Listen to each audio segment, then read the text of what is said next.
The Prophet by Khalil Gibran.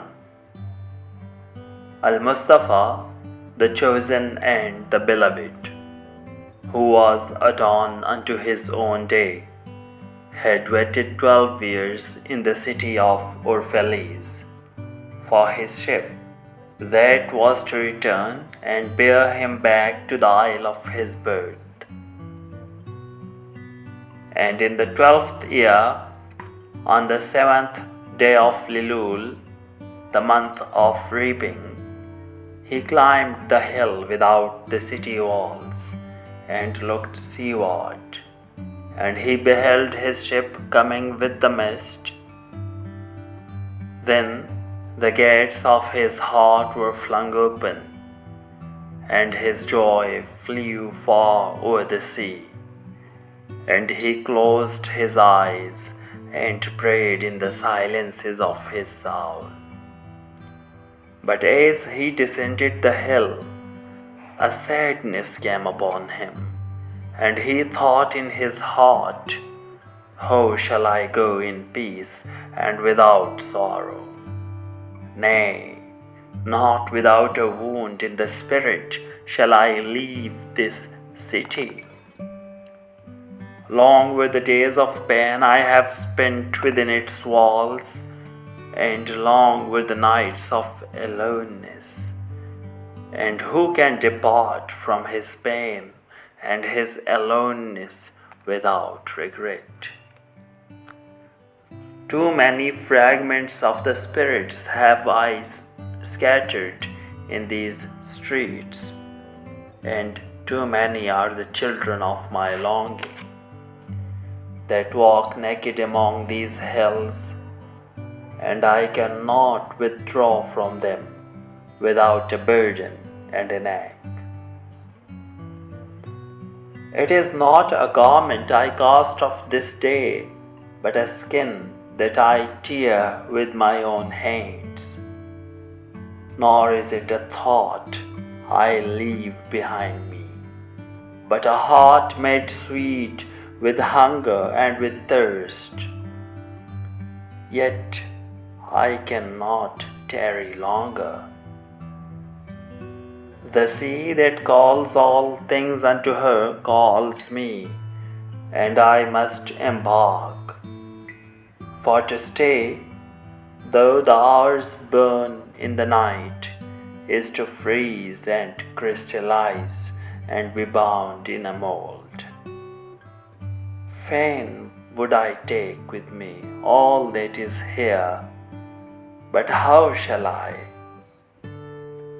A voice cannot carry the tongue and the lips that give it wings. Alone must it seek the ether, and alone and without his nest shall the eagle fly across the sun.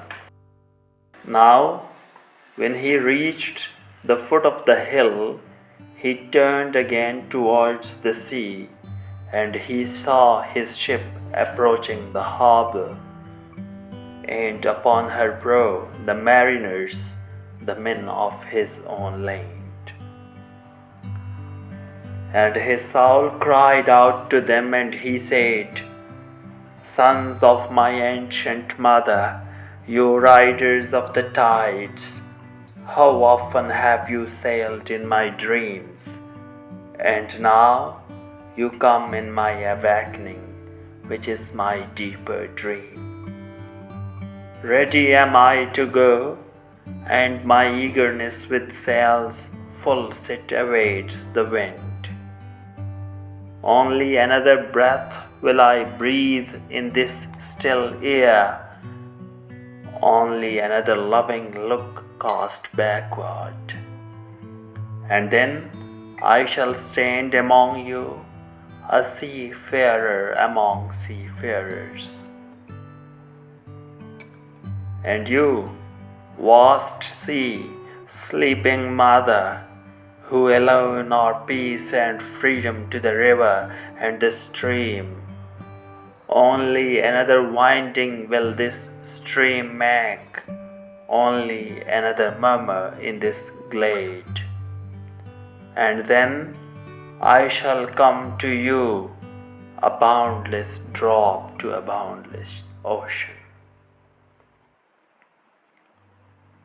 And as he walked, he saw from afar men and women leaving their fields and their vineyards and hastening towards the city gates. And he heard their voices calling his name and shouting from field to field, telling one another of the coming of the ship. And he said to himself, shall the day of parting be the day of gathering? And shall it be said that my eve was in truth my dawn? And what shall I give unto him who has left his slough in mid-furrow, or to him who has stopped the wheel of his winepress? Shall my heart become a tree heavy laden with fruit, that I may gather and give unto them? And shall my desires flow like a fountain, that I may fill their cups? Am I a harp, that the hand of the mighty may touch me, or a flute, that his breath may pass through me? A seeker of silences am I, and what treasure have I found in silences, that I may dispense with confidence? If this is my day of harvest, in what fields have I sowed the seed, and in what unremembered seasons? If this indeed be the hour in which I lift up my lantern, it is not my flame that shall burn therein. Empty and dark shall I raise my lantern, and the guardian of the night shall fill it with oil, and he shall light it also. These things he said in words, but much in his heart remained unsaid, for he himself could not speak his deeper secret. And when he entered into the city, all the people came to meet him, and they were crying out to him as with one voice. And the elders of the city stood forth and said, go not yet away from us. A noontide have you been in our twilight, and your youth has given us dreams to dream. No stranger are you among us, nor a guest, but our son and our dearly beloved. Suffer not yet our eyes to hunger for your face. And the priests and the priestesses said unto him, let not the waves of the sea separate us now, and the years you have spent in your midst become a memory. You have walked among us a spirit, and your shadow has been a light upon our faces. Much have we loved you, but speechless was our love, and with wails has it been wailed. Yet now it cries aloud unto you, and would stand revealed before you. And ever has it been that love knows not its own depth until the hour of separation. And others came also, and entered and entreated him. But he answered them not. He only bent his head, and those who stood near saw his tears falling upon his breast. And he and the people proceeded towards the great square before the temple. And there came out of the sanctuary a woman whose name was Almitra, and she was a seeress. And he looked upon her with exceeding tenderness, for it was she who had first sought and believed in him when he had been but a day in their city.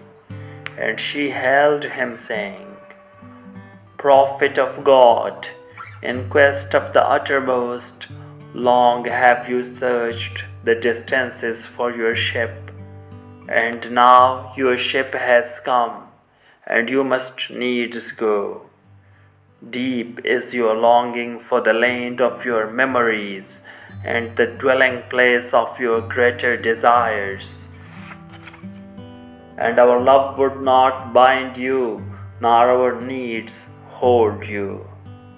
Yet this we ask ere you leave us, that you speak to us and give us of your truth, and we will give it unto our children, and they unto their children, and it shall not perish. In your aloneness you have watched with our days, and in your wakefulness you have listened to the weeping and the laughter of our sleep. Now, therefore, disclose us to ourselves, and tell us all that has been shown you of that which is between birth and death.